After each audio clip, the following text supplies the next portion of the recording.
প্রিয় দর্শক, আসসালামু আলাইকুম। এই মুহূর্তে যারা আমাদের স্বপ্নের টিভি লাইভে যুক্ত হয়েছেন কিংবা পরবর্তীতে যুক্ত হবেন, সবাইকে স্বাগত জানাচ্ছি স্বপ্নের টিভি চ্যানেলের পক্ষ থেকে। আমি আজাদুর রহমান।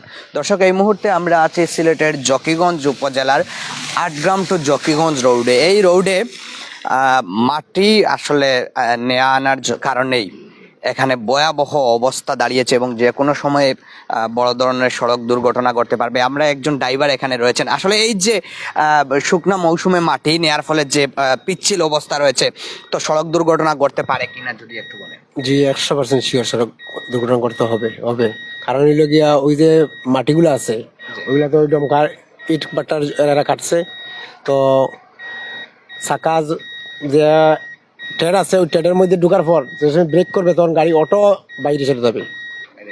এই মুহূর্তে আসলে প্রশাসনের উদ্দেশ্যে যদি কিছু বলার থাকে।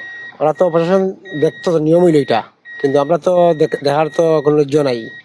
প্রশাসন দেখতো, নিয়ম হইলো, কিন্তু এটা 100% ওদের ভুল। ওরা যদি প্রতিদিন যদি সরাই দিত তাহলে এইরকম কাজা হইতো না। ওরা সরায় না, কিন্তু শিওর গাড়ি অ্যাক্সিডেন্ট হবে। এখানে আজকে রাত্রে অনেক সময় বাইরে গাড়ি আসলেই অ্যাক্সিডেন্ট হবে শিওর। যেমনটা আমরা দেখতে পাচ্ছি মোটরসাইকেল, ধন্যবাদ আপনাকে।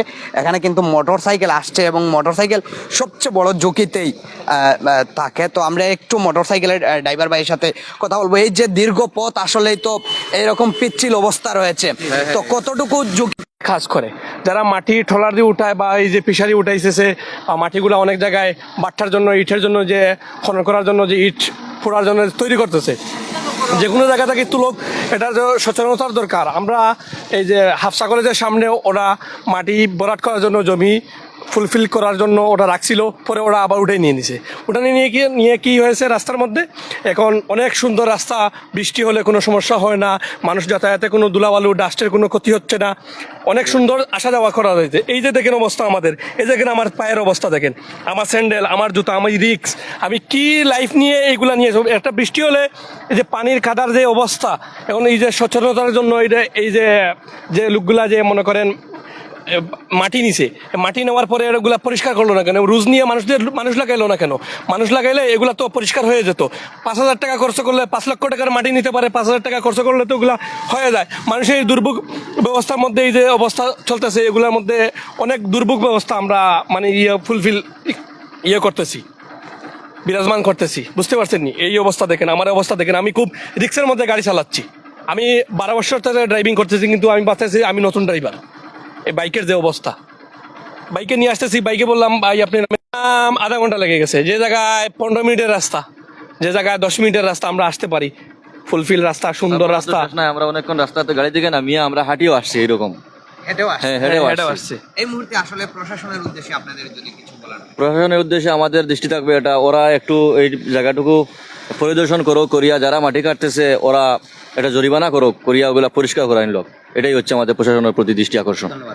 দর্শক, আমরা যদি একটু দেখানোর চেষ্টা করি, এতটাই ঝুঁকির মধ্যে রয়েছে গাড়িগুলা, কিন্তু প্রায় 5-6 কিলোমিটারের রাস্তা, কিন্তু এমন অবস্থা রয়েছে কোনো ড্রাইভার আসলে স্বাভাবিকভাবে গাড়ি চালিয়ে আসলে আসতে পারতেছে না, এবং প্রচণ্ড মাটির কারণে এবং গাড়িগুলা কিন্তু প্রায় পিচ্ছিল অবস্থায় অন্যত্র চলে গিয়েছে। এবং এখানে আমি যদি আরেকটু দেখাই, এই যে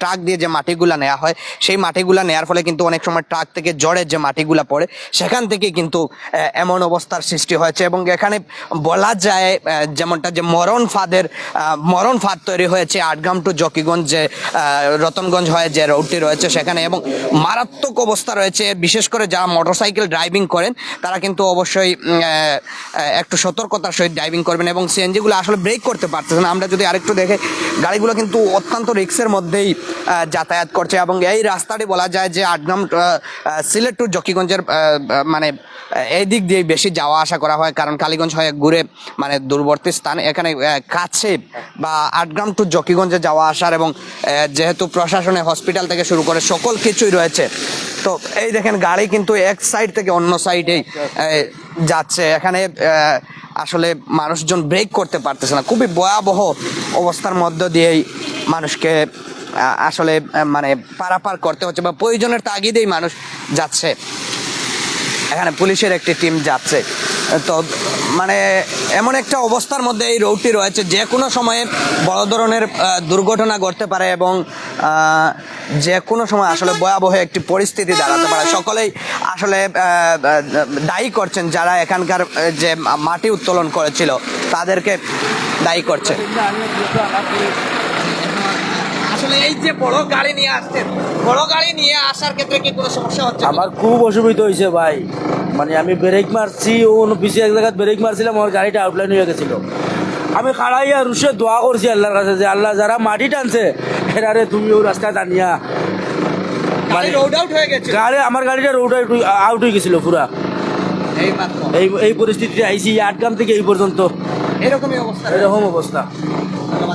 দর্শক, আমরা একজন ট্রাকের ড্রাইভার, ট্রাক কিন্তু চার চাকার ড্রাইভারের সাথে আমরা আসলে কথা বলছিলাম। তিনি যেমনটা জানিয়েছেন যে অল্প কিছুক্ষণ আগেই তিনি গাড়ি নিয়ে রোড আউট হয়ে গিয়েছিলেন এই পিচ্ছিল অবস্থা থাকার কারণে। মূলত যারা মাটি এক স্থান থেকে অন্য স্থানে নেয় বা বিশেষ করে ইট বাট্টা থেকে শুরু করে বিভিন্ন কাজে যে সকল মাটি ব্যবহার করেন যারা, তাদের অবহেলা এবং গাফলতির কারণেই এমন দুর্ভোগে পোয়াতে হচ্ছে স্থানীয় মানুষদেরকে, বিশেষ করে যারা মানে গাড়ি চালান বা যাতায়াত করেন এক কথায় তাদের চরম একটা অবস্থার মধ্যে রয়েছে। এখানে কিন্তু ট্রাক থেকে যে মাটিগুলা জড়ে গিয়েছিল সেই মাটিগুলা এখনো কিন্তু স্পষ্ট দেখা যাচ্ছে। সেই মাটিগুলা কিন্তু রোড থেকে উঠানো হয় নাই। যদি রোড থেকে উঠানো হতো, স্থানীয়রা যেমনটা বলছে যে রোড থেকে উঠানো যদি হয়ে যেত তাহলে এমন মারাত্মক ভয়াবহ পরিস্থিতির শিকার হতে হতো না। এই মুহূর্তে কিন্তু একটা যে টমটম গিয়েছে সেটিও কিন্তু রোড আউট প্রায় হয়ে গিয়েছিল রাস্তার পাশ থেকে আবার মানে উঠে আসতে। তো এই ছিল আমরা আসলে সরাসরি যে আটগ্রাম টু জকিগঞ্জ রোড যে মরণ ফাঁদ সৃষ্টি হয়েছে, যারা মাটি নিয়েছিল তাদের কারণেই যে মরণ ফাঁদ সৃষ্টি হয়েছিল সেখান থেকেই দেখানোর চেষ্টা করেছিলাম। এবং অনেকেই আমাদেরকে যেমনটা জানিয়েছেন যে প্রশাসন এই মুহূর্তে আসলে যারা মাটি নিয়েছিল তাদেরকে জরিমানা